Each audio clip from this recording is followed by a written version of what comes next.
nama saya Bella Sapitri dengan NIM 212021112. Di sini saya sebagai moderator dari kelompok 3. Perkenalkan, nama saya Febri Rianti dengan NIM 212021107. Perkenalkan, nama saya Ika Sapitri dengan NIM 212021117. Perkenalkan, nama saya Putri F. Sonia dengan NIM 212021298. Baiklah, saya Putri F. Sonia dengan NIM 212021298 akan menjelaskan materi dari kelompok kami yang berjudul pengukuran kerja. Yang pertama yaitu ada pengertian pengukuran kerja adalah suatu sistem yang bertujuan untuk membantu manajer perusahaan menilai pencapaian suatu strategi melalui alat ukur keuangan ataupun non-keuangan. Yang kedua ada syarat melakukan pengukuran kinerja. Ada 4. Yang pertama yaitu dalam posisi mengamati perilaku dan kinerja menjadi pentingnya individu. Yang kedua mampu memahami tentang dimensi atau gambaran kinerja. Yang ketiga mempunyai pemahaman tentang format skala dan instrumennya. Dan yang keempat yaitu harus termotivasi untuk melakukan pekerjaan praktik secara sadar. A. Desain sistem pengukuran kinerja. 1. Yaitu dasar ukuran kinerja, dan kedua yaitu kriteria ukuran kinerja. Karakteristik.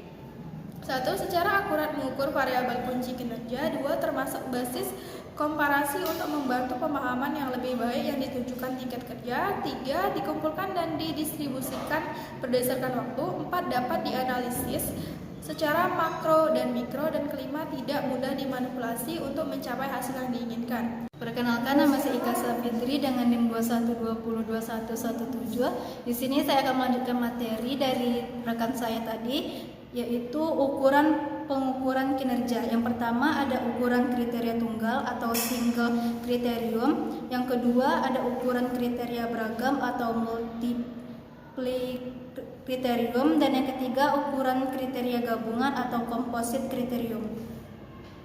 Selanjutnya keluarga ukuran. Yang pertama klasifikasi, terdiri dari produktivitas, kualitas, ketetapan waktu, time, pemanfaatan sumber daya dan biaya. Dan yang kedua korelasi ukuran. Korelasi mencerminkan tingkat hubungan antara dua variabel atau lebih. Ukuran kinerja dapat berkorelasi positif atau negatif. Selanjutnya ada sistem pengukuran kinerja. Yang pertama ada relevan, yang kedua realitas, yang ketiga sensitif, yang keempat praktis, yang kelima akseptabilitas.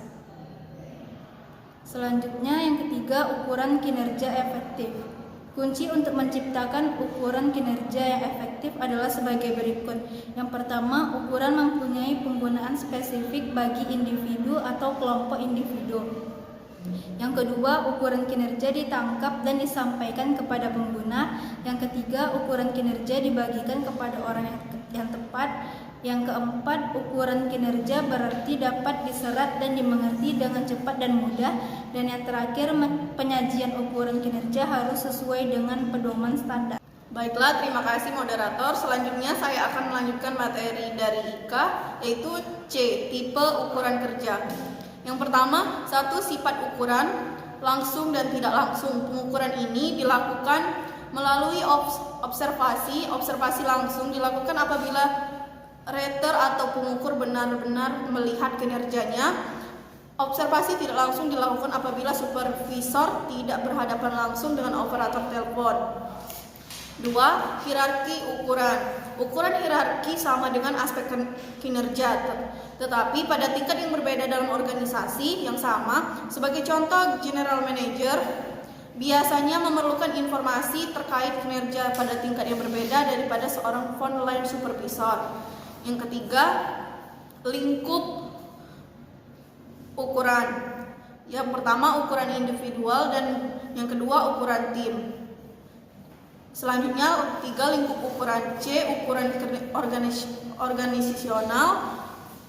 Terdapat 4 pendekatan berbeda yang dapat dipakai untuk mengukur kinerja organisasi, yaitu sebagai berikut. A. Balance scorecard.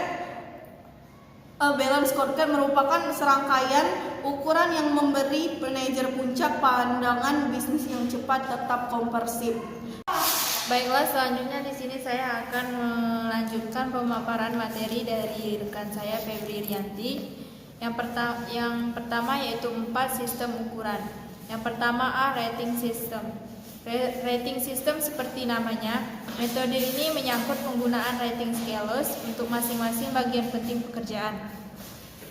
Bawahan masing-masing bagian diberi skor sering dalam skala, biasanya antara 1 sampai 5 atau sesuai kebutuhan masing-masing organisasi. Misalnya, pekerjaan seseorang dalam pelayanan pelangganan terdiri dari beberapa aspek penting, antara lain yang pertama yaitu kecepatan kerja, dan yang kedua kualitas pekerjaan, dan yang ketiga keterampilan berinisiatif, dan yang terakhir yaitu kerjasama kelompok, dan selanjutnya yaitu sikap.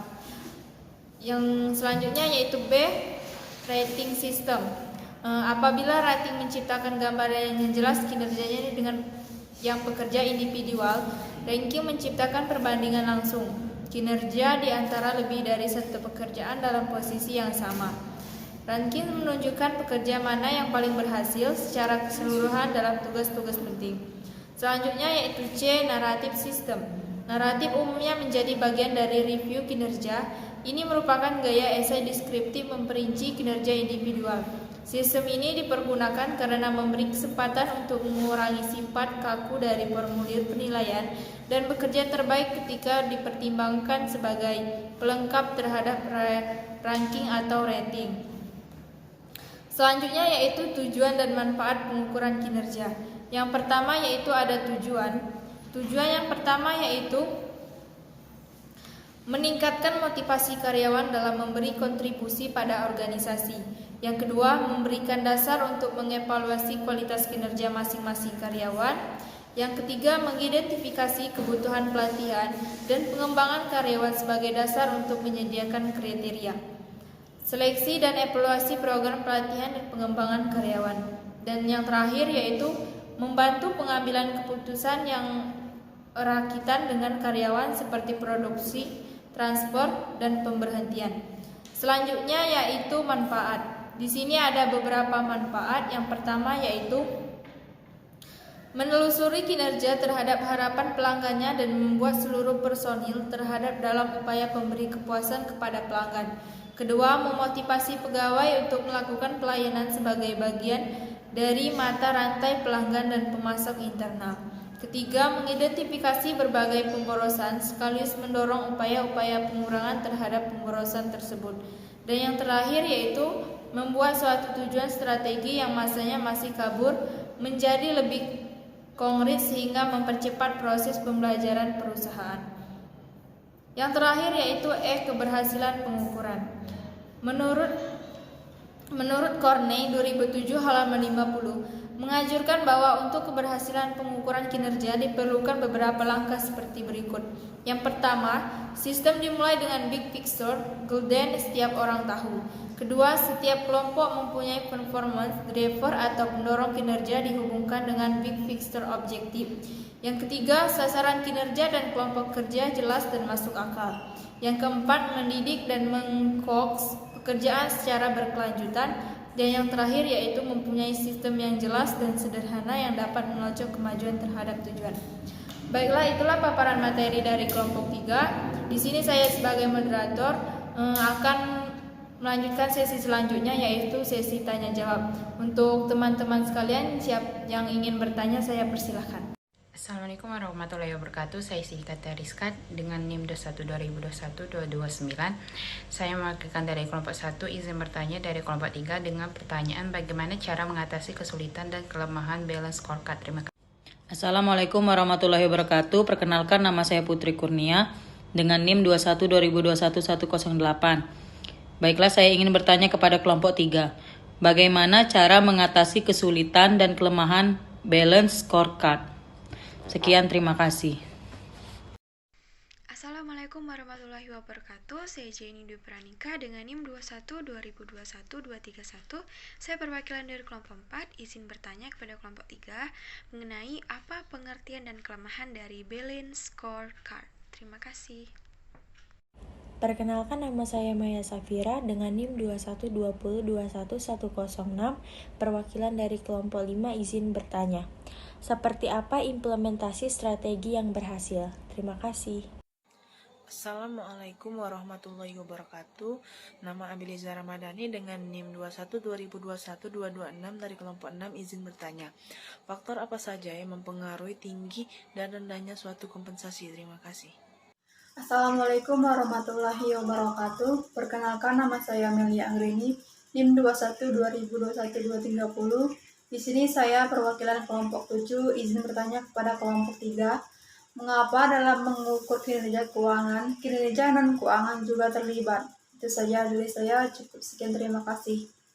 Baiklah, saya akan menjawab pertanyaan dari kelompok 1, yaitu bagaimana cara mengatasi kesulitan dan kelemahan balance scorecard.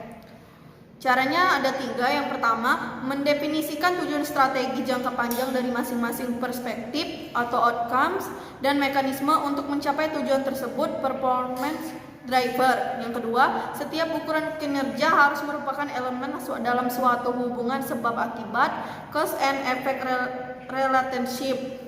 Yang ketiga, setiap ukuran kinerja harus merupakan elemen dalam suatu hubungan sebab akibat, cause and effect relationship. Baiklah, di sini saya akan menjawab pertanyaan dari Putri Kurnia. Bagaimana jika dalam pengukuran kompensasi diukur oleh seorang atasan yang memiliki konflik pribadi dengan bawahannya? Di sini saya akan menjawab, jika hal seperti ini terjadi, menurut kami hal tersebut sangatlah tidak kondusif untuk kegiatan perusahaan, sebab pengukuran kinerja menjadi tidak objektif dan solusinya menurut kami adalah dengan memperbaiki hubungan antara atasan dan bawahan dengan komunikasi yang baik. Karena setiap pimpinan dan karyawan dituntut profesionalitasnya saat berada di suatu perusahaan tanpa ada embel-embel urusan pribadi. Baik, terima kasih. Baik, di sini saya akan menjawab pertanyaan dari saudari Jenny, yaitu sebutkan pengertian dan kelemahan dari balance scorecard. Balance scorecard adalah salah satu model pengukuran kinerja gabungan antara ukuran kinerja keuangan dan kinerja non-keuangan. Kelemahannya yaitu yang pertama, kadang terdapat korelasi yaitu yang buruk antara ukuran keuangan dengan non-keuangan karena tidak ada jaminan non-keuangan. Yang kedua, terpaku pada hasil keuangan, yaitu bukan hanya manajer senior yang terlatih dan terbiasa dengan keuangan, tetapi mereka juga mendapatkan tekanan tentang kinerja keuangan perusahaan. Yang ketiga, ukuran-ukuran tidak diperbarui, yaitu banyaknya perusahaan tidak punya mekanisme formal untuk memperbarui ukuran-ukuran tersebut. Yang keempat, terlalu banyak pengukuran, yaitu beberapa banyak ukuran yang dapat diikuti seorang manajer dalam waktu yang sama. Jika terlalu banyak ukuran, maka resikonya adalah manajer kehilangan fokus karena pada waktu yang sama banyak hal yang dilakukan. Dan yang terakhir, kesulitan menerapkan trade-off, yaitu beberapa perusahaan menggabungkan ukuran keuangan dan non-keuangan. Selanjutnya saya akan menjawab pertanyaan dari saudari Maya, yaitu seperti apa implementasi strategi yang berhasil. Implementasi strategi yang berhasil adalah proses di mana manajemen mewujudkan strateginya dalam bentuk program, prosedur dan anggaran. Implementasi strategi yang berhasil juga dapat diartikan sebagai pengembangan strategi dalam bentuk tindakan. Sekian dari saya kembalikan kepada moderator. Baiklah, di sini saya akan menjawab pertanyaan dari kelompok 6, yaitu Abelia. Faktor apa saja yang mempengaruhi tinggi rendahnya kompensasi?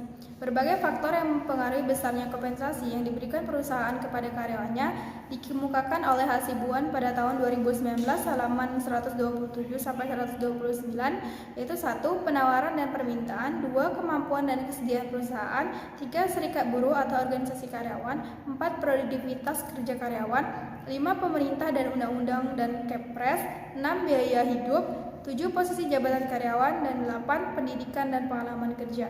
Terima kasih. Baik, di sini saya akan menjawab pertanyaan dari saudari Melia dari kelompok 7, yaitu mengapa dalam mengukur kinerja keuangan, kinerja non-keuangan juga terlibat.